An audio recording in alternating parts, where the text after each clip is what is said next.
The Man Who Would Be King by Rudyard Kipling. The law, as quoted, lays down a fair conduct of life, and one not easy to follow. I have been fellow to a beggar again and again under circumstances which prevented either of us finding out whether the other was worthy. I have still to be brother to a prince, though I once came near to kinship with what might have been a veritable king, and was promised the reversion of a kingdom, army, law courts, revenue, and policy all complete. But, today, I greatly fear that my king is dead, and if I want a crown I must go hunt it for myself. The beginning of everything was in a railway train upon the road to Mo from Ajmer. There had been a deficit in the budget, which necessitated travelling, not second class, which is only half as dear as first class, but by intermediate, which is very awful indeed. There are no cushions in the intermediate class, and the population are either intermediate, which is Eurasian, or native, which for a long night journey is nasty, or loafer, which is amusing though intoxicated. Intermediates do not buy from refreshment rooms. They carry their food in bundles and pots, and buy sweets from the native sweetmeat sellers, and drink the roadside water. This is why in hot weather intermediates are taken out of the carriages dead, and in all weathers are most properly looked down upon. My particular intermediate happened to be empty till I reached Nazirabad, when the big black-browed gentleman in shirt-sleeves entered, and, following the custom of intermediates, passed the time of day.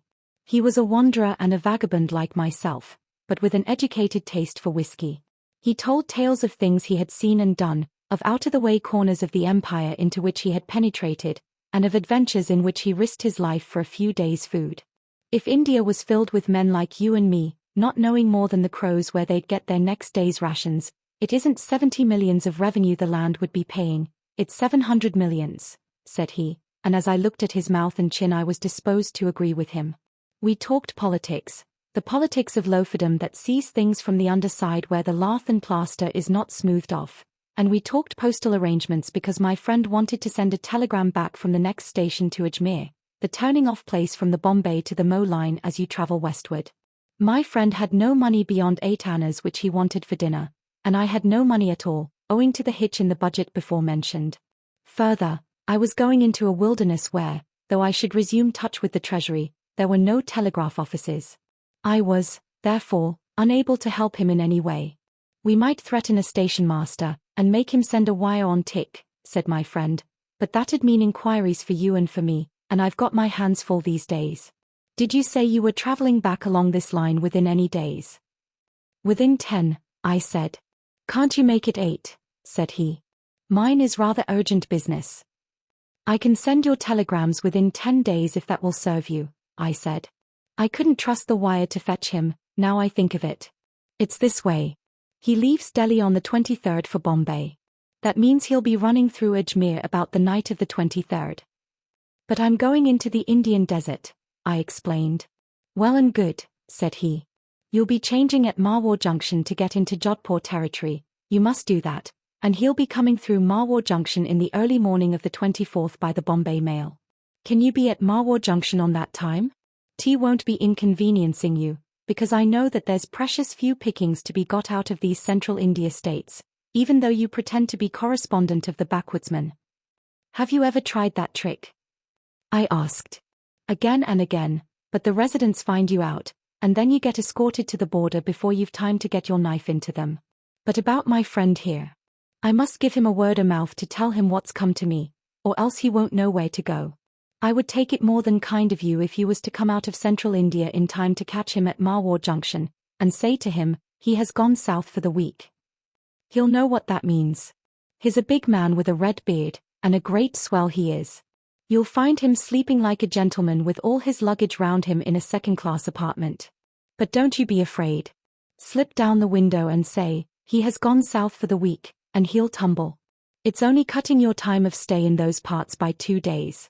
I ask you as a stranger, going to the west, he said, with emphasis. Where have you come from? Said I. From the east, said he, and I am hoping that you will give him the message on the square, for the sake of my mother as well as your own. Englishmen are not usually softened by appeals to the memory of their mothers, but for certain reasons, which will be fully apparent, I saw fit to agree. It's more than a little matter, said he, and that's why I asked you to do it, and now I know that I can depend on you doing it. A second-class carriage at Marwar Junction, and a red-haired man asleep in it. You'll be sure to remember. I get out at the next station, and I must hold on there till he comes or sends me what I want. I'll give the message if I catch him, I said, and for the sake of your mother as well as mine I'll give you a word of advice. Don't try to run the Central India States just now as the correspondent of the Backwoodsman. There's a real one knocking about here, and it might lead to trouble. Thank you, said he, simply. And when will the swine be gone?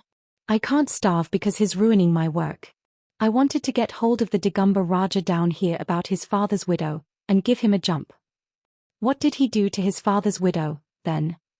Filled her up with red pepper and slippered her to death as she hung from a beam.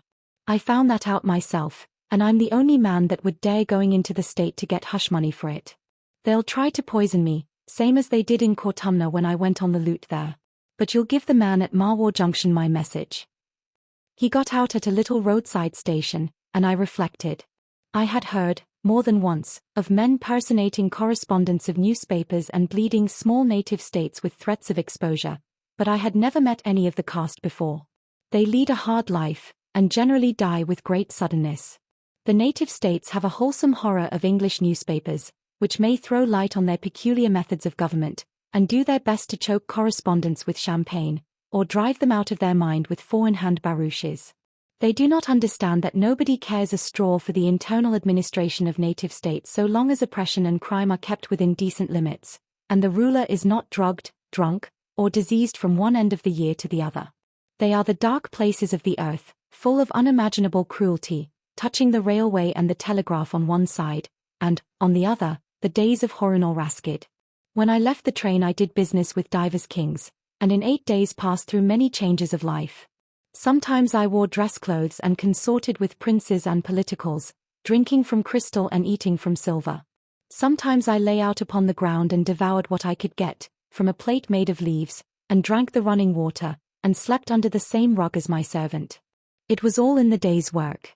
Then I headed for the great Indian desert upon the proper date, as I had promised, and the night mail set me down at Marwar Junction, where a funny little, happy-go-lucky, native-managed railway runs to Jodhpur. The Bombay mail from Delhi makes a short halt at Marwar.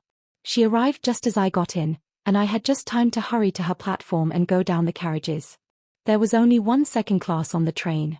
I slipped the window and looked down upon a flaming red beard, half covered by a railway rug. That was my man, fast asleep, and I dug him gently in the ribs. He woke with a grunt, and I saw his face in the light of the lamps. It was a great and shining face. "Tickets again," said he. "No," said I am to tell you that he has gone south for the week. He has gone south for the week. The train had begun to move out. The red man rubbed his eyes. "He has gone south for the week," he repeated. "Now that's just like his impudence. Did he say that I was to give you anything? 'Cause I won't." "He didn't," I said, and dropped away, and watched the red lights die out in the dark. It was horribly cold because the wind was blowing off the sands. I climbed into my own train, not an intermediate carriage this time, and went to sleep. If the man with the beard had given me a rupee I should have kept it as a memento of a rather curious affair.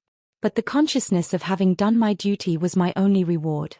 Later on I reflected that two gentlemen like my friends could not do any good if they foregathered and personated correspondents of newspapers, and might, if they blackmailed one of the little rat-trap states of central India or southern Rajputana, get themselves into serious difficulties.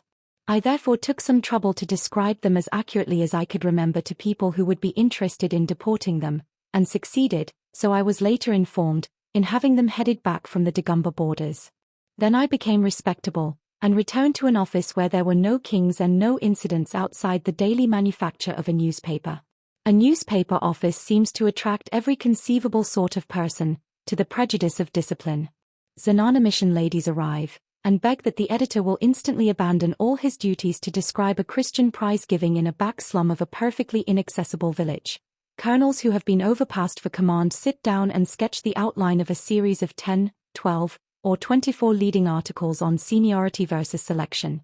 Missionaries wish to know why they have not been permitted to escape from their regular vehicles of abuse, and swear at a brother missionary under special patronage of the editorial we. Stranded theatrical companies troop up to explain that they cannot pay for their advertisements, but on their return from New Zealand or Tahiti will do so with interest. Inventors of patent ponker-pulling machines, carriage couplings, and unbreakable swords and axletrees call with specifications in their pockets and hours at their disposal. Tea companies enter and elaborate their prospectuses with the office pens. Secretaries of ball committees clamor to have the glories of their last dance more fully described. Strange ladies rustle in and say, "I want 100 ladies' cards printed at once, please," which is manifestly part of an editor's duty. And every dissolute ruffian that ever tramped the Grand Trunk Road makes it his business to ask for employment as a proofreader. And, all the time, the telephone bell is ringing madly, and kings are being killed on the continent, and empires are saying, "You're another," and Mr. Gladstone is calling down brimstone upon the British dominions, and the little black copyboys are whining, "Carpe cheha, copy wanted," like tired bees, and most of the paper is as blank as Modred's shield. But that is the amusing part of the year. There are 6 other months when none ever come to call, and the thermometer walks inch by inch up to the top of the glass, and the office is darkened to just above reading light, and the press machines are red hot to touch, and nobody writes anything but accounts of amusements in the hill stations or obituary notices. Then the telephone becomes a tinkling terror, because it tells you of the sudden deaths of men and women that you knew intimately, and the prickly heat covers you with a garment, and you sit down and write. A slight increase of sickness is reported from the Kuda Janta Khan district. The outbreak is purely sporadic in its nature, and, thanks to the energetic efforts of the district authorities, is now almost at an end. It is, however, with deep regret we record the death, etc. Then the sickness really breaks out, and the less recording and reporting the better for the peace of the subscribers. But the empires and the kings continue to divert themselves as selfishly as before, and the foreman thinks that a daily paper really ought to come out once in 24 hours, and all the people at the hill stations in the middle of their amusements say, "Good gracious! Why can't the paper be sparkling? I'm sure there's plenty going on up here." That is the dark half of the moon, and, as the advertisements say, must be experienced to be appreciated. It was in that season, and a remarkably evil season, that the paper began running the last issue of the week on Saturday night, which is to say Sunday morning, after the custom of a London paper. This was a great convenience, for immediately after the paper was put to bed the dawn would lower the thermometer from 96 degrees to almost 84 degrees for half an hour, and in that chill, you have no idea how cold is 84 degrees on the grass until you begin to pray for it. A very tired man could get off to sleep ere the heat roused him. One Saturday night it was my pleasant duty to put the paper to bed alone. A king or courtier or a courtesan or a community was going to die or get a new constitution, or do something that was important on the other side of the world, and the paper was to be held open till the latest possible minute in order to catch the telegram. It was a pitcher-black night, as stifling as a June night can be, and the red-hot wind from the westward, was booming among the tinder-dry trees and pretending that the rain was on its heels. Now and again a spot of almost boiling water would fall on the dust with the flop of a frog, but all our weary world knew that was only pretense. It was a shade cooler in the press room than the office, so I sat there, while the type ticked and clicked, and the night jars hooted at the windows, and the all but naked compositors wiped the sweat from their foreheads and called for water. The thing that was keeping us back, whatever it was, would not come off, though the loo dropped and the last type was set, and the whole round earth stood still in the choking heat, with its finger on its lip, to wait the event. I drowsed, and wondered whether the telegraph was a blessing, and whether this dying man, or struggling people, might be aware of the inconvenience the delay was causing. There was no special reason beyond the heat and worry to make tension, but, as the clock hands crept up to 3 o'clock and the machines spun their flywheels 2 and 3 times to see that all was in order, before I said the word that would set them off, I could have shrieked aloud. Then the roar and rattle of the wheels shivered the quiet into little bits. I rose to go away, but 2 men in white clothes stood in front of me. The first one said, "It's him." The second said, "So it is." And they both laughed almost as loudly as the machinery roared, and mopped their foreheads. We seed there was a light burning across the road, and we were sleeping in that ditch there for coolness, and I said to my friend here, "The office is open. Let's come along and speak to him as turned us back from Dagumba State," said the smaller of the 2. He was the man I had met in the Mo train, and his fellow was the red-bearded man of Marwar Junction. There was no mistaking the eyebrows of the one or the beard of the other. I was not pleased, because I wished to go to sleep, not to squabble with loafers. "What do you want?" I asked. "Half an hour's talk with you, cool and comfortable, in the office," said the red-bearded man. "Would like some drink? The contract doesn't begin yet, Peachey, so you needn't look, but what we really want is advice. We don't want money. We ask you as a favor, because we found out you did us a bad turn about Dagomba State." I led from the press room to the stifling office with the maps on the walls, and the red-haired man rubbed his hands. "That's something like," said he. "This was the proper shop to come to. Now, sir, let me introduce you to Brother Peachey Carnehan, that's him, and Brother Daniel Dravot, that is me, and the less said about our professions the better, for we have been most things in our time: soldier, sailor, compositor, photographer, proofreader, street preacher, and correspondents of the backwoodsman, when we thought the paper wanted one. Carnehan is sober, and so am I. Look at us first, and see that's sure. It will save you cutting into my talk. We'll take one of your cigars apiece, and you shall see us light up." I watched the test. The men were absolutely sober, so I gave them each a tepid whiskey and soda. "Well and good," said Carnehan of the eyebrows, wiping the froth from his moustache. "Let me talk now, Dan. We have been all over India, mostly on foot. We have been boiler fitters, engine drivers, petty contractors, and all that, and we have decided that India isn't big enough for such as us." They certainly were too big for the office. Dravot's beard seemed to fill half the room and Carnehan's shoulders the other half, as they sat on the big table. Carnehan continued, "The country isn't half worked out because they that governs it won't let you touch it. They spend all their blessed time in governing it, and you can't lift a spade, nor chip a rock, nor look for oil, nor anything like that, without all the government saying, 'Leave it alone, and let us govern.' Therefore, such as it is, we will let it alone, and go away to some other place where a man isn't crowded and can come to his own. We are not little men, and there is nothing that we are afraid of except drink, and we have signed a contract on that. Therefore we are going away to be kings." "Kings in our own right," muttered Dravot. "Yes, of course," I said. "You've been tramping in the sun, and it's a very warm night, and hadn't you better sleep over the notion? Come tomorrow." "Neither drunk nor sunstruck," said Dravot. "We have slept over the notion half a year, and required to see books and atlases, and we have decided that there is only one place now in the world that two strong men can essay whack. They call it Kafiristan. By my reckoning it's the top right-hand corner of Afghanistan, not more than 300 miles from Peshawar. They have 32 heathen idols there, and will be the 33rd and 4th. It's a mountainous country, the women of those parts are very beautiful." "But that is provided against in the contract," said Carnehan. "Neither women nor literature, Daniel. And that's all we know, except that no one has gone there, and they fight, and in any place where they fight a man who knows how to drill men can always be a king. We shall go to those parts and say to any king we find, 'Do you want to vanquish your foes?' And we will show him how to drill men, for that we know better than anything else.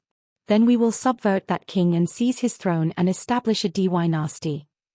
"You'll be cut to pieces before you're 50 miles across the border," I said. "You have to travel through Afghanistan to get to that country. It's one mass of mountains and peaks and glacier, and no Englishman has been through it. The people are utter brutes, and even if you reached them you couldn't do anything." "That's more like," said Carnehan. "If you could think us a little more mad we would be more pleased. We have come to you to know about this country, to read a book about it, and to be shown maps. We want you to tell us that we are fools and to show us your books." He turned to the bookcases. "Are you at all in earnest?" I said. "A little," said Dravot, sweetly. "As big a map as you have got, even if it's all blank where Kafiristan is, and any books you've got. We can read, though we aren't very educated." I uncased the big 32 miles to the inch map of India and two smaller frontier maps, hauled down volume INFKN of the Encyclopaedia Britannica, and the men consulted them. "See here," said Dravot, his thumb on the map. "Up to Jagdalak, Peachey and me know the road. We was there with Robert's army. We'll have to turn off to the right at Jagdalak through Lagman territory. Then we get among the hills, 14,000 feet, 15,000, it will be cold work there, but it don't look very far on the map." I handed him wood on the sources of the Oxus. Carnehan was deep in the encyclopedia. "They're a mixed lot," said Dravot, reflectively, "and it won't help us to know the names of their tribes. The more tribes the more they'll fight, and the better for us. From Jagdalak to Ashang. H-millimeter.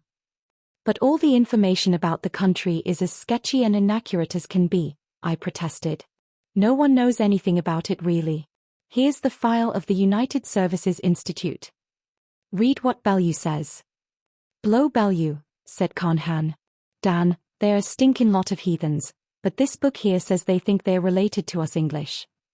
I smoked while the men pored over Ravity, Wood, the maps, and the encyclopedia. There is no use your waiting, said Dravot, politely. It's about 4 o'clock now. We'll go before 6 o'clock if you want to sleep, and we won't steal any of the papers. Don't you sit up. We two harmless lunatics, and if you come tomorrow evening down to the Sarai we'll say goodbye to you. You are two fools, I answered. You'll be turned back at the frontier or cut up the minute you set foot in Afghanistan.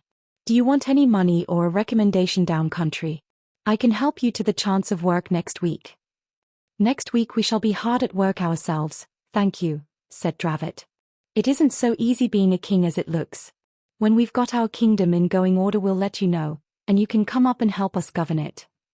Would two lunatics make a contract like that? Said Carnehan, with subdued pride, showing me a greasy half-sheet of notepaper on which was written the following. I copied it, then and there, as a curiosity. This contract between me and you pursuing witnesseth in the name of God, Amen and so forth. 1. That me and you will settle this matter together, i.e., to be kings of Kafiristan. 2. That you and me will not, while this matter is being settled, look at any liquor, nor any woman, black, white, or brown, so as to get mixed up with one or the other harmful. 3. That we conduct ourselves with dignity and discretion, and if one of us gets into trouble the other will stay by him. Signed by you and me this day. Peachey Carnehan. Daniel Dravot. Both gentlemen at large. There was no need for the last article, said Carnehan, blushing modestly, but it looks regular. Now you know the sort of men that loafers are. We are loafers, Dan, until we get out of India. And do you think that we would sign a contract like that unless we was in earnest? We have kept away from the two things that make life worth having. You won't enjoy your lives much longer if you are going to try this idiotic adventure. Don't set the office on fire, I said, and go away before 9 o'clock. I left them still poring over the maps and making notes on the back of the contract. Be sure to come down to the Sarai tomorrow, were their parting words. The Kumhasan Sarai is the great four-square sink of humanity where the strings of camels and horses from the north load and unload. All the nationalities of Central Asia may be found there, and most of the folk of India proper. Bork and Bokhara there meet Bengal and Bombay, and try to draw eye teeth. You can buy ponies, turquoises, Persian pussycats, saddlebags, fat-tailed sheep, and musk in the Kumhasan Sarai, and get many strange things for nothing. In the afternoon I went down to see whether my friends intended to keep their word or were lying there drunk. A priest attired in fragments of ribbons and rags stalked up to me, gravely twisting a child's paper whirligig. Behind him was his servant bending under the load of a crate of mud toys. The two were loading up 2 camels, and the inhabitants of the Sarai watched them with shrieks of laughter. The priest is mad, said a horse dealer to me. He is going up to Kabul to sell toys to the emir. He will either be raised to honor or have his head cut off. He came in here this morning and has been behaving madly ever since. The witless are under the protection of God, stammered a flat-cheeked Uzbek in broken Hindi. They foretell future events. Would they could have foretold that my caravan would have been cut up by the Shinwaris almost within shadow of the pass, grunted the Yusufzai agent of a Rajputana trading house whose goods had been diverted into the hands of other robbers just across the border, and whose misfortunes were the laughing-stock of the bazaar. O he, priest, whence come you and whither do you go? From Roum have I come, shouted the priest, waving his whirligig. From Roum, blown by the breath of 100 devils across the sea. O thieves, robbers, liars, the blessing of Per Khan on pigs, dogs, and perjurers, who will take the protected of God to the north to sell charms that are never still to the emir. The camels shall not gall, the sons shall not fall sick, and the wives shall remain faithful while they are away, of the men who give me place in their caravan. Who will assist me to slipper the king of the Rus with a golden slipper with a silver heel. The protection of Per Khan be upon his labors. He spread out the skirts of his gabardine and pirouetted between the lines of tethered horses. There starts a caravan from Peshawar to Kabul in 20 days, Huzrat, said the Yusufzai trader. My camels go therewith. Do thou also go and bring us good luck. I will go even now, shouted the priest. I will depart upon my winged camels, and be at Peshawar in a day. Ho! Hazer Mir Khan, he yelled to his servant, drive out the camels, but let me first mount my own. He leaped on the back of his beast as it knelt, and, turning round to me, cried, Come thou also, Sahib, a little along the road, and I will sell thee a charm, an amulet that shall make thee king of Kafiristan. Then the light broke upon me, and I followed the 2 camels out of the sarai till we reached open road and the priest halted. What do you think o' that? Said he in English. Carnehan can't talk their patter, so I've made him my servant. He makes a handsome servant. 'Tisn't for nothing that I've been knocking about the country for 14 years. Didn't I do that talk neat? We'll hitch on to a caravan at Peshawar till we get to Jagdalak, and then we'll see if we can get donkeys for our camels, and strike into Kafiristan. Whirligigs for the Emir, O law. Put your hand under the camel bags and tell me what you feel. I felt the butt of a martini, and another. 20 of 'em, said Dravot, placidly. 20 of 'em and ammunition to correspond, under the whirligigs and the mud dolls. Heaven help you if you are caught with those things. I said. A martini is worth her weight in silver among the Pathans. 1,500 rupees of capital, every rupee we could beg, borrow, or steal, are invested on these 2 camels, said Dravot. We won't get caught. We're going through the Khyber with a regular caravan. Who'd touch a poor mad priest? Have you got everything you want? I asked, overcome with astonishment. Not yet, but we shall soon. Give us a memento of your kindness, brother. You did me a service yesterday, and that time in Marwar. Half my kingdom shall you have, as the saying is. I slipped a small charm compass from my watch chain and handed it up to the priest. Goodbye, said Dravot, giving me hand cautiously. It's the last time we'll shake hands with an Englishman these many days. Shake hands with him, Carnehan, he cried, as the second camel passed me. Carnehan leaned down and shook hands. Then the camels passed away along the dusty road, and I was left alone to wonder. My eye could detect no failure in the disguises. The scene in the sarai proved that they were complete to the native mind. There was just the chance, therefore, that Carnehan and Dravot would be able to wander through Afghanistan without detection. But, beyond, they would find death, certain and awful death. 10 days later a native correspondent, giving me the news of the day from Peshawar, wound up his letter with, There has been much laughter here on account of a certain mad priest who is going in his estimation to sell petty gauds and insignificant trinkets which he ascribes as great charms to the Emir of Bokhara. He passed through Peshawar and associated himself to the second summer caravan that goes to Kabul. The merchants are pleased because through superstition they imagine that such mad fellows bring good fortune.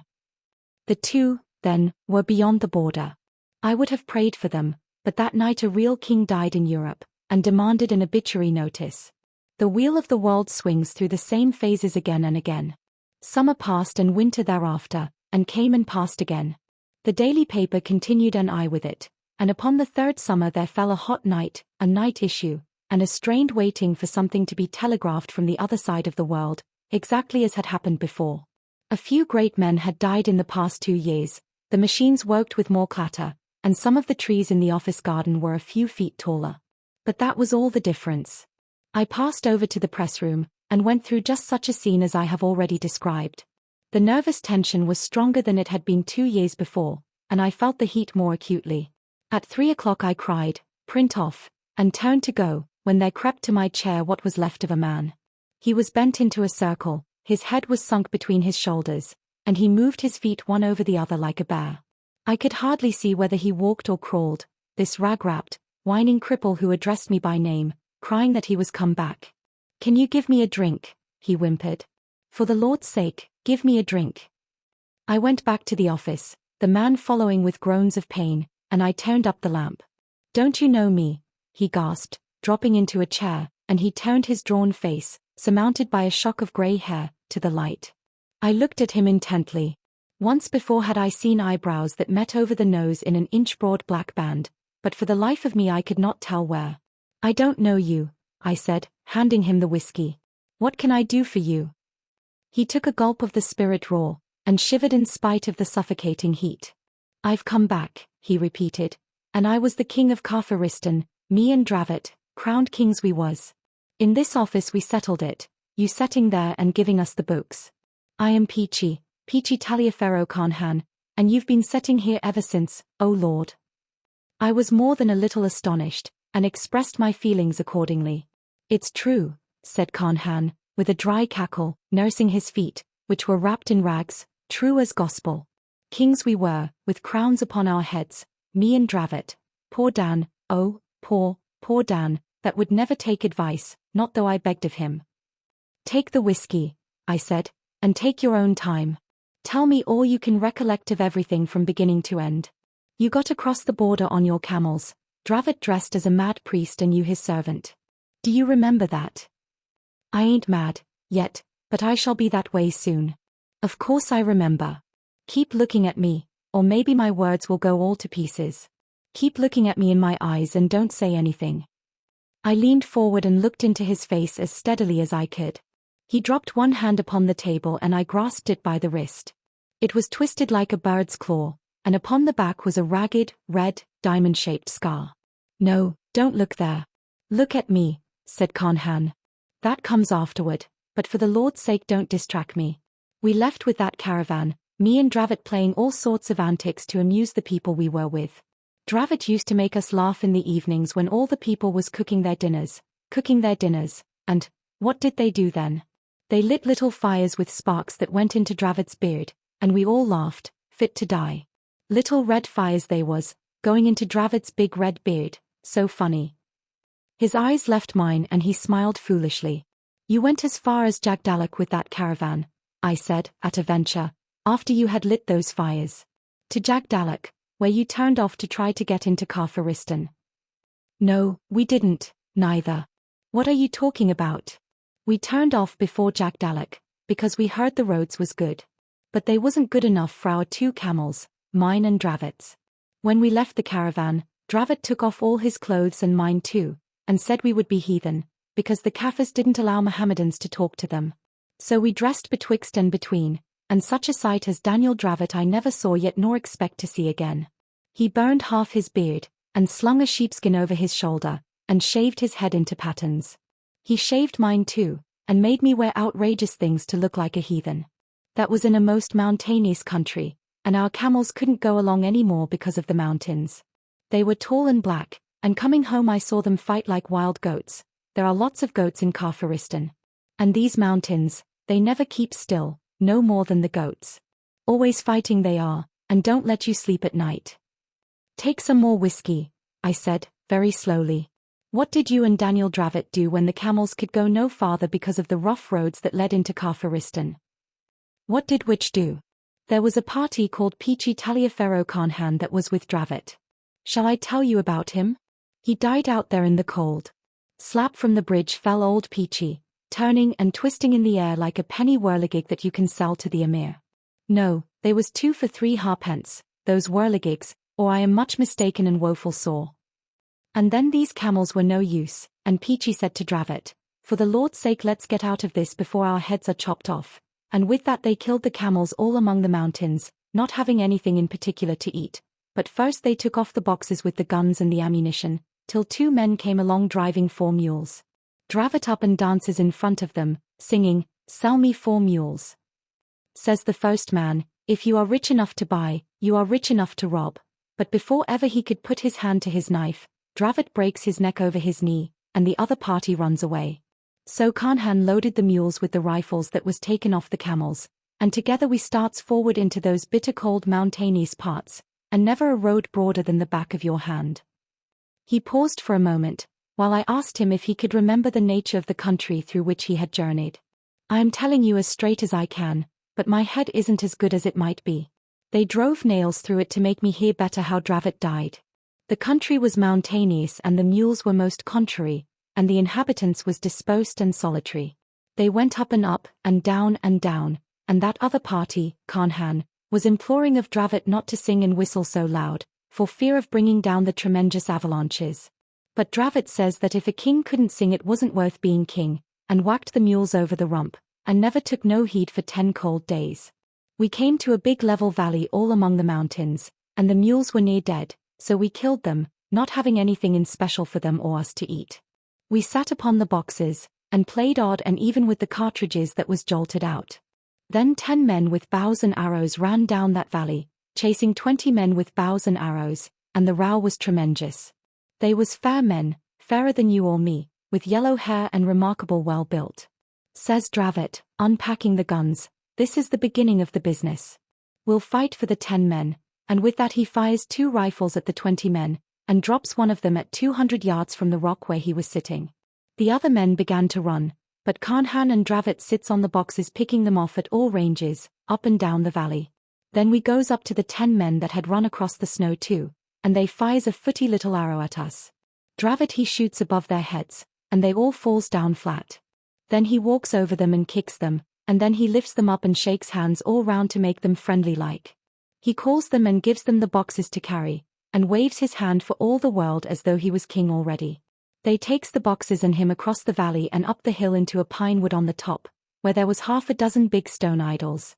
Dravot he goes to the biggest, a fellow they call Imbra, and lays a rifle and a cartridge at his feet, rubbing his nose respectfully with his own nose, patting him on the head, and nods his head, and says, "That's all right. I'm in the know too, and these old jim-jams are my friends." Then he opens his mouth and points down it, and when the first man brings him food, he says, "No," and when the second man brings him food, he says no, but when one of the old priests and the boss of the village brings him food, he says, "Yes," very haughty, and eats it slow.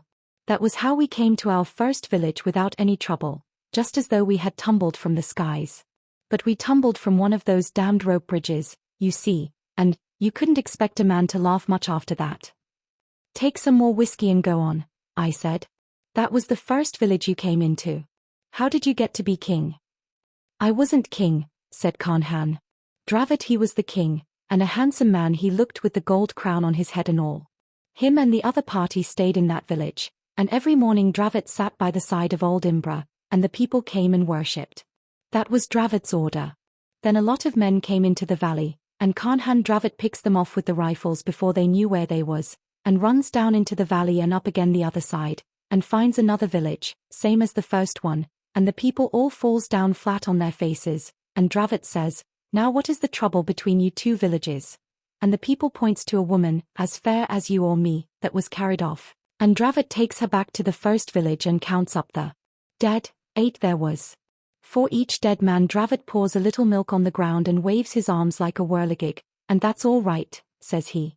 Then he and Carnehan takes the big boss of each village by the arm, and walks them down the valley, and shows them how to scratch a line with a spear right down the valley, and gives each a sod of turf from both sides of the line. Then all the people comes down and shouts like the devil and all, and Dravot says, 'Go and dig the land, and be fruitful and multiply,' which they did, though they didn't understand. Then we asks the names of things in their lingo, bread and water and fire and idols and such, and Dravot leads the priest of each village up to the idol, and says he must sit there and judge the people, and if anything goes wrong he is to be shot. Next week they was all turning up the land in the valley as quiet as bees and much prettier, and the priests heard all the complaints and told Dravot in dumb show what it was about. 'That's just the beginning,' says Dravot. 'They think we're gods.' He and Carnehan picks out 20 good men and shows them how to click off a rifle and form 4s and advance in line, and they was very pleased to do so, and clever to see the hang of it. Then he takes out his pipe and his baccy pouch, and leaves one at one village and one at the other, and off we 2 goes to see what was to be done in the next valley. That was all rock, and there was a little village there, and Carnehan says, 'Send 'em to the old valley to plant,' and takes 'em there and gives 'em some land that wasn't took before. They were a poor lot, and we blooded 'em with a kid before letting 'em into the new kingdom. That was to impress the people, and then they settled down quiet, and Carnehan went back to Dravot, who had got into another valley, all snow and ice and most mountainous. There was no people there, and the army got afraid, so Dravot shoots one of them, and goes on till he finds some people in a village, and the army explains that unless the people wants to be killed they had better not shoot their little matchlocks, for they had matchlocks. We makes friends with the priest, and I stays there alone with 2 of the army, teaching the men how to drill, and a thundering big chief comes across the snow with kettle drums and horns twanging, because he heard there was a new god kicking about. Carnehan sights for the brown of the men half a mile across the snow and wings one of them. Then he sends a message to the chief that, unless he wished to be killed, he must come and shake hands with me and leave his arms behind. The chief comes alone first, and Carnehan shakes hands with him and whirls his arms about, same as Dravot used, and very much surprised that chief was, and strokes my eyebrows. Then Carnehan goes alone to the chief, and asks him in dumb show if he had an enemy he hated. I have, says the chief. So Carnehan weeds out the pick of his men, and sets the two of the army to show them drill, and at the end of 2 weeks the men can maneuver about as well as volunteers. So he marches with the chief to a great big plain on the top of a mountain, and the chief's men rushes into a village and takes it, we 3 martinis firing into the brown of the enemy. So we took that village too, and I gives the chief a rag from my coat, and says, occupy till I come, which was scriptural. By way of a reminder, when me and the army was 1800 yards away, I drops a bullet near him standing on the snow, and all the people falls flat on their faces. Then I sends a letter to Dravot wherever he be by land or by sea. At the risk of throwing the creature out of train I interrupted, how could you write a letter up yonder? The letter, oh, the letter. Keep looking at me between the eyes, please. It was a string talk letter, that we'd learned the way of it from a blind beggar in the Punjab. I remember that there had once come to the office a blind man with a knotted twig, and a piece of string which he wound round the twig according to some cipher of his own. He could, after the lapse of days or hours, repeat the sentence which he had reeled up. He had reduced the alphabet to 11 primitive sounds, and tried to teach me his method, but I could not understand. I sent that letter to Dravot, said Carnehan, and told him to come back because this kingdom was growing too big for me to handle, and then I struck for the first valley, to see how the priests were working. They called the village we took along with the chief, Bashkai, and the first village we took, Aheb. The priests at Aheb was doing all right, but they had a lot of pending cases about land to show me, and some men from another village had been firing arrows at night. I went out and looked for that village, and fired 4 rounds at it from 1,000 yards.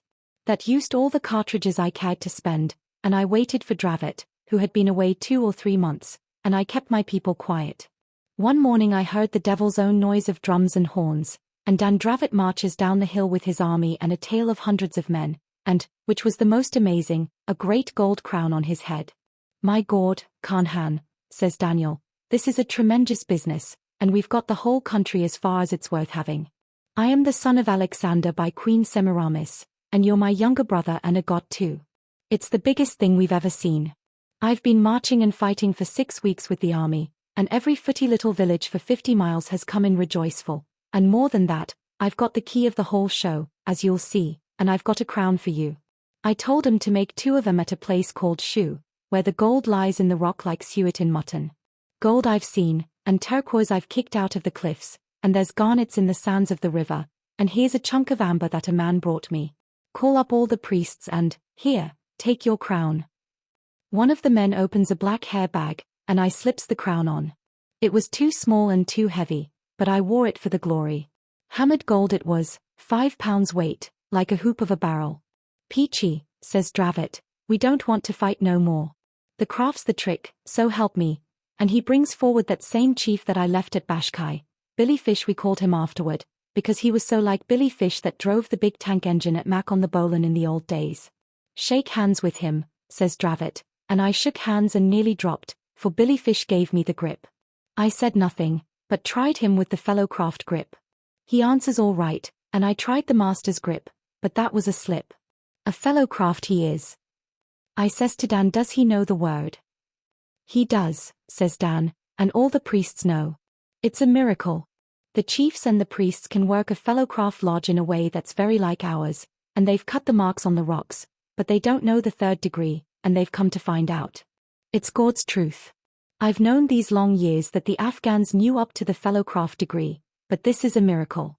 A god and a grand master of the craft am I, and a lodge in the 3rd degree I will open, and will raise the head priests and the chiefs of the villages. It's against all the law, I says, holding a lodge without warrant from anyone, and you know we never held office in any lodge. It's a master stroke policy, says Dravot. It means running the country as easy as a 4-wheeled bogey on a downgrade. We can't stop to inquire now, or they'll turn against us. I've 40 chiefs at my heel, and passed and raised according to their merit they shall be. Billet these men on the villages, and see that we run up a lodge of some kind. The temple of Imbra will do for a lodge room. The women must make aprons as you show them. I'll hold a levee of chiefs tonight and lodge tomorrow. I was fair run off my legs, but I wasn't such a fool as not to see what a pull this craft business gave us. I showed the priests' families how to make aprons of the degrees, but for Dravot's apron the blue border and marks was made of turquoise lumps on white hide, not cloth. We took a great square stone in the temple for the master's chair, and little stones for the officers' chairs, and painted the black pavement with white squares, and did what we could to make things regular. At the levee which was held that night on the hillside with big bonfires, Dravot gives out that him and me were gods and sons of Alexander, and past grand masters in the craft, and was come to make Kafiristan a country where every man should eat in peace and drink in quiet, and specially obey us. Then the chiefs come round to shake hands, and they were so hairy and white and fair it was just shaking hands with old friends. We gave them names according as they was like men we had known in India. Billy Fish, Holly Dilworth, Peachey Carnehan, that was bazaar master when I was at Mo, and so on, and so on. The most amazing miracles was at lodge next night. One of the old priests was watching us continuous, and I felt uneasy, for I knew we'd have to fudge the ritual, and I didn't know what the men knew. The old priest was a stranger come in from beyond the village of Bashkai. The minute Dravot puts on the master's apron that the girls had made for him, the priest fetches a whoop and a howl, and tries to overturn the stone that Dravot was sitting on. It's all up now, I says. That comes of meddling with the craft without warrant. Dravot never winked an eye, not when 10 priests took and tilted over the Grand Master's chair, which was to say, the stone of Imbra. The priest begins rubbing the bottom end of it to clear away the black date, and presently he shows all the other priests the master's mark, same as was on Dravot's apron, cut into the stone. Not even the priests of the temple of Imbra knew it was there. The old chap falls flat on his face at Dravot's feet and kisses him. Luck again, says Dravot, across the lodge, to me. They say it's the missing mark that no one could understand the why of. We're more than safe now. Then he bangs the butt of his gun for a gavel and says, by virtue of the authority vested in me by my own right hand and the help of Peachey, I declare myself Grand Master of all Freemasonry in Kafiristan in this the mother lodge of the country, and King of Kafiristan equally with Peachey. At that he puts on his crown and I puts on mine. I was doing senior warden, and we opens the lodge in most ample form. It was an amazing miracle. The priests moved in lodge through the first 2 degrees almost without telling, as if the memory was coming back to them. After that Peachey and Dravot raised such as was worthy, high priests and chiefs of far-off villages. Billy Fish was the first, and I can tell you we scared the soul out of him. It was not in any way according to ritual, but it served our turn. We didn't raise more than 10 of the biggest men, because we didn't want to make the degree common. And they was clamoring to be raised. In another 6 months, says Dravot, we'll hold another communication and see how you are working. Then he asks them about their villages, and learns that they was fighting one against the other, and was sick and tired of it. And when they wasn't doing that they was fighting with the Mohammedans. You can fight those when they come into our country, says Dravot. Tell off every 10th man of your tribes for a frontier guard, and send 200 at a time to this valley to be drilled. Nobody is going to be shot or speared any more so long as he does well, and I know that you won't cheat me, because you're white people, sons of Alexander, and not like common black Mohammedans. You are my people, and, by God, says he, running off into English at the end, I'll make a damned fine nation of you, or I'll die in the making. I can't tell all we did for the next 6 months, because Dravot did a lot I couldn't see the hang of, and he learned their lingo in a way I never could. My work was to help the people plow, and now and again go out with some of the army and see what the other villages were doing, and make 'em throw rope bridges across the ravines which cut up the country horrid. Dravot was very kind to me, but when he walked up and down in the pine wood pulling that bloody red beard of his with both fists I knew he was thinking plans I could not advise about, and I just waited for orders. But Dravot never showed me disrespect before the people. They were afraid of me and the army, but they loved Dan. He was the best of friends with the priests and the chiefs, but anyone could come across the hills with a complaint, and Dravot would hear him out fair, and call 4 priests together and say what was to be done. He used to call in Billy Fish from Bashkai, and Peachey Carnehan from Shu, and an old chief we called Kafiristan, it was like enough to his real name, and hold councils with them when there was any fighting to be done in small villages. That was his council of war, and the 4 priests of Bashkai, Shu, Kawak, and Madora was his privy council. Between the lot of 'em they sent me, with 40 men and 20 rifles, and 60 men carrying turquoises, into the Gorband country to buy those handmade martini rifles, that come out of the Emir's workshops at Kabul, from one of the Emir's Harati regiments that would have sold the very teeth out of their mouths for turquoises. I stayed in Gorband a month, and gave the governor there the pick of my baskets for hush money, and bribed the colonel of the regiment some more, and, between the two and the tribespeople, we got more than 100 handmade martinis, 100 good Kohat jazales that'll throw to 600 yards, and 40 man-loads of very bad ammunition for the rifles. I came back with what I had, and distributed 'em among the men that the chief sent in to me to drill. Dravot was too busy to attend to those things, but the old army that we first made helped me, and we turned out 500 men that could drill, and 200 that knew how to hold arms pretty straight. Even those corkscrewed, handmade guns was a miracle to them. Dravot talked big about powder shops and factories, walking up and down in the pine wood when the winter was coming on. I won't make a nation, says he. I'll make an empire. These men aren't niggers, they're English. Look at their eyes, look at their mouths. Look at the way they stand up. They sit on chairs in their own houses. They're the lost tribes, or something like it, and they've grown to be English. I'll take a census in the spring if the priests don't get frightened. There must be a fair 2 million of 'em in these hills. The villages are full o' little children. 2 million people, 250,000 fighting men, and all English. They only want the rifles and a little drilling. 250,000 men, ready to cut in on Russia's right flank when she tries for India. Peachey, man, he says, chewing his beard in great hunks, we shall be emperors, emperors of the earth. Rajabrook will be a suckling to us. I'll treat with the viceroy on equal terms. I'll ask him to send me 12 picked English, 12 that I know of, to help us govern a bit. There's Macrae, sergeant pensioner at Segauli, menace the good dinner he's given me, and his wife a pair of trousers. There's Donkin, the warder of Tonghu jail. There's hundreds that I could lay my hand on if I was in India. The viceroy shall do it for me. I'll send a man through in the spring for those men, and I'll write for a dispensation from the Grand Lodge for what I've done as Grand Master. That, and all the Sniders that'll be thrown out when the native troops in India take up the martini. They'll be worn smooth, but they'll do for fighting in these hills. 12 English, 100,000 Sniders run through the Emir's country in driblets. I'd be content with 20,000 in 1 year, and we'd be an empire. When everything was shipshape I'd hand over the crown, this crown I'm wearing now, to Queen Victoria on my knees, and she'd say, "Rise up," said Daniel Dravot. Oh, it's big. It's big, I tell you. But there's so much to be done in every place, Bashkai, Kawak, Shu, and everywhere else. What is it? I says. There are no more men coming in to be drilled this autumn. Look at those fat black clouds. They are bringing the snow. It isn't that, says Daniel, putting his hand very hard on my shoulder. And I don't wish to say anything that's against you, for no other living man would have followed me and made me what I am as you have done. You're a first-class commander-in-chief, and the people know you. But, it's a big country, and somehow you can't help me, Peachey, in the way I want to be helped.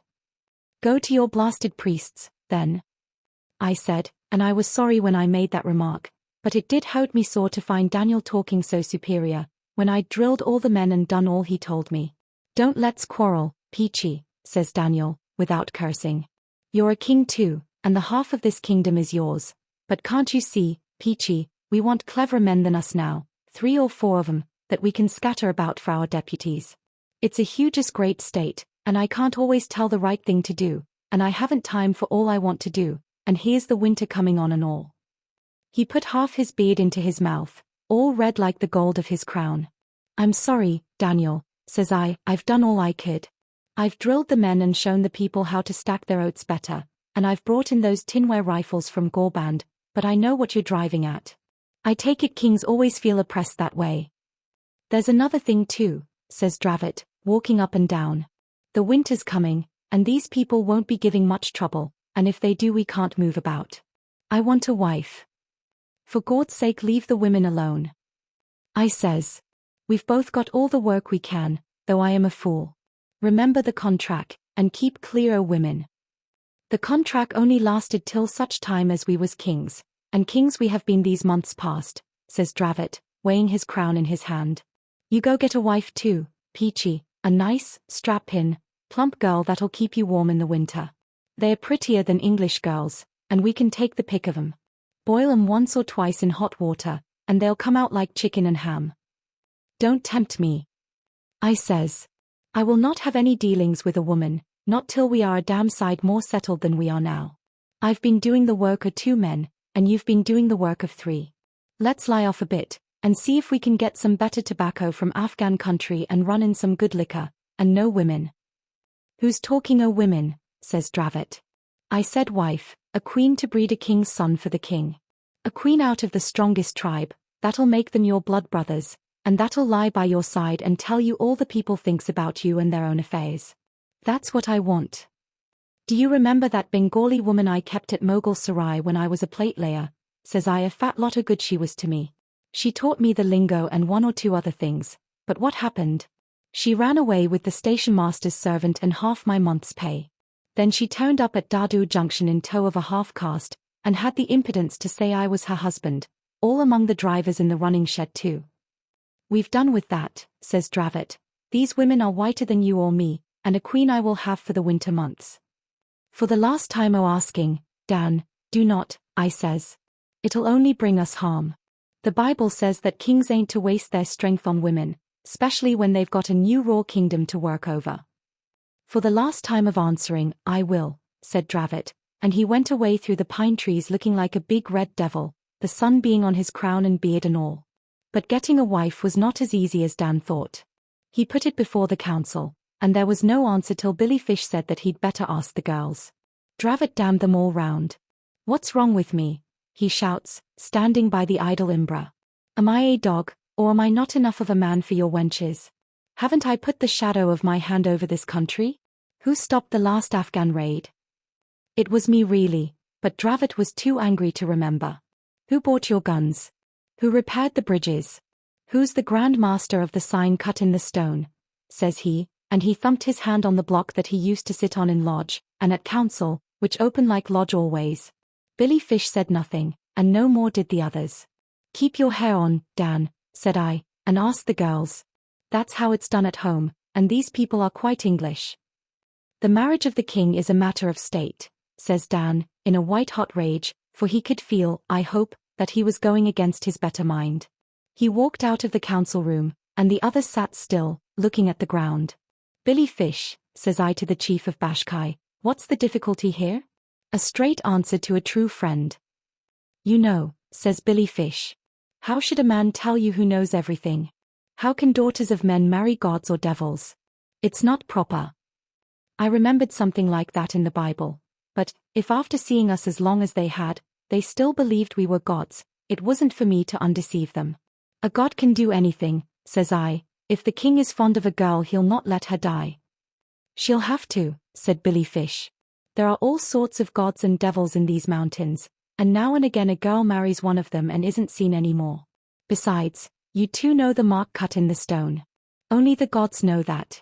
We thought you were men till you showed the sign of the master.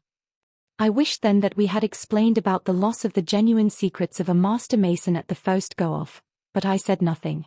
All that night there was a blowing of horns in a little dark temple halfway down the hill, and I heard the girl crying fit to die. One of the priests told us that she was being prepared to marry the king. I'll have no nonsense of that kind, says Dan. I don't want to interfere with your customs, but I'll take my own wife. The girl's a little bit afraid, says the priest. She thinks she's going to die, and they are heartening of her up down in the temple. Hearten her very tender, then, says Dravot, or I'll hearten you with the butt of a gun so you'll never want to be heartened again. He licked his lips, did Dan, and stayed up walking about more than half the night, thinking of the wife that he was going to get in the morning. I wasn't any means comfortable, for I knew that dealings with a woman in foreign parts, though you was a crowned king 20 times over, could not but be risky. I got up very early in the morning while Dravot was asleep, and I saw the priests talking together in whispers, and the chiefs talking together too, and they looked at me out of the corners of their eyes. What is up, Fish?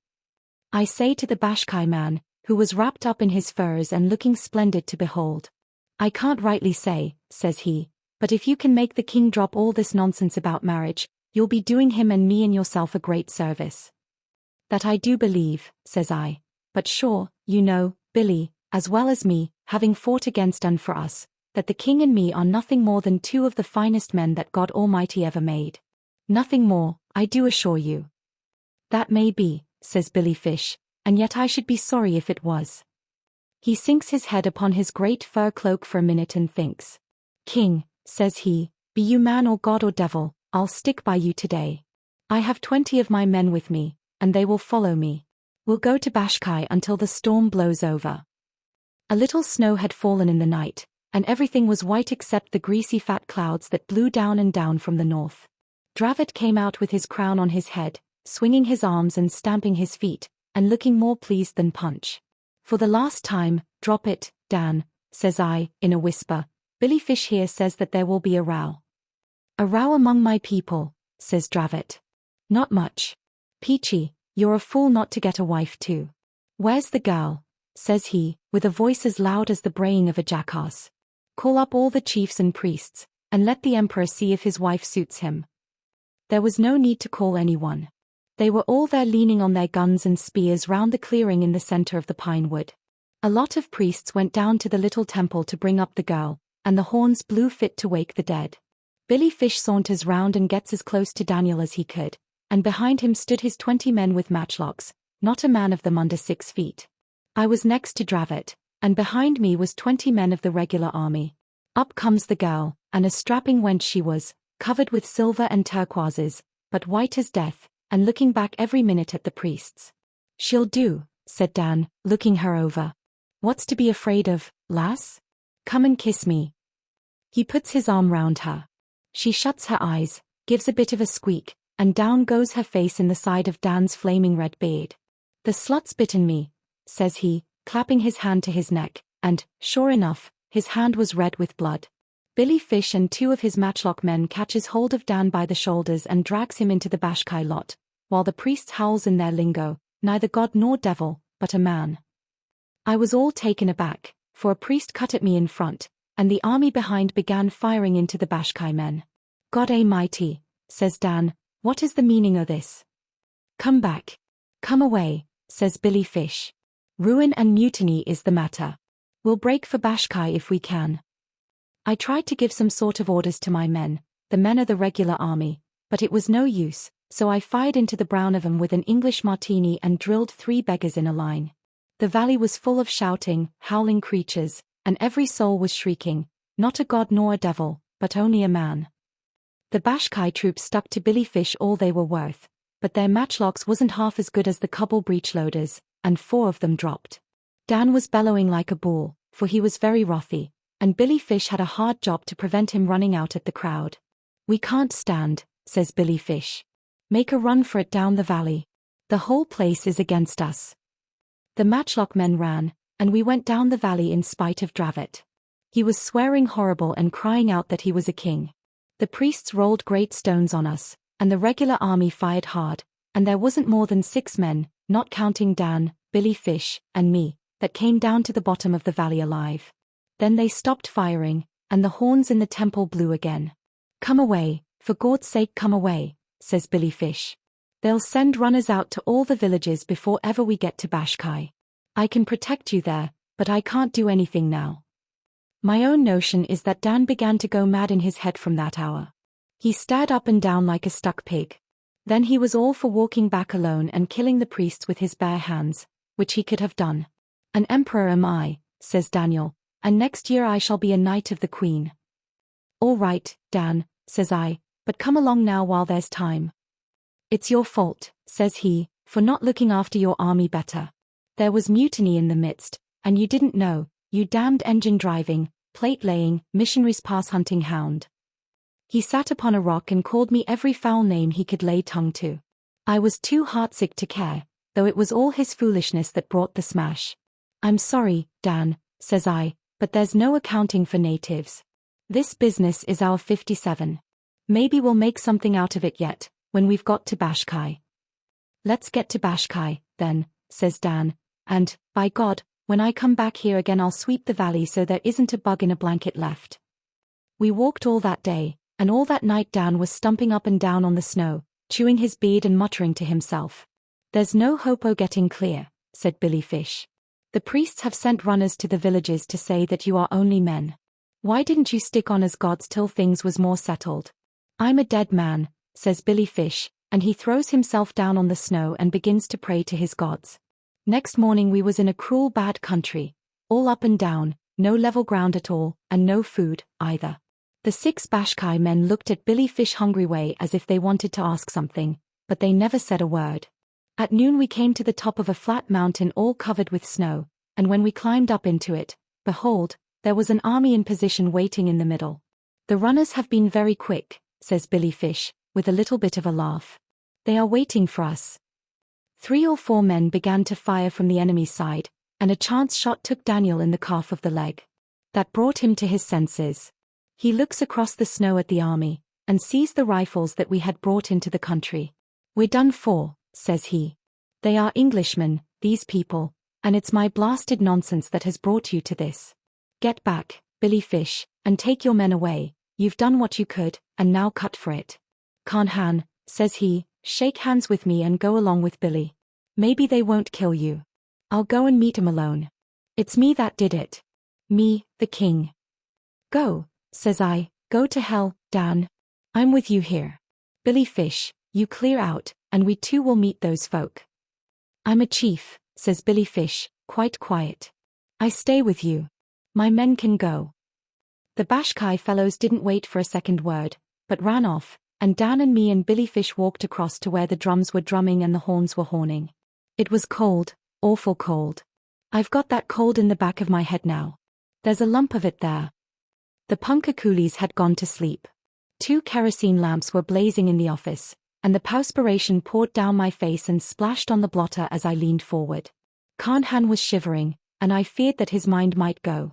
I wiped my face, took a fresh grip of the piteously mangled hands, and said, "What happened after that?" The momentary shift of my eyes had broken the clear current. "What was you pleased to say?" whined Carnehan. "They took them without any sound. Not a little whisper all along the snow, not though the king knocked down the first man that set hand on him, not though old Peachey fired his last cartridge into the brown of 'em. Not a single solitary sound did those swines make. They just closed up tight, and I tell you their furs stunk. There was a man called Billy Fish, a good friend of us all, and they cut his throat, sir, then and there, like a pig, and the king kicks up the bloody snow and says, 'We've had a dashed fine run for our money. What's coming next?'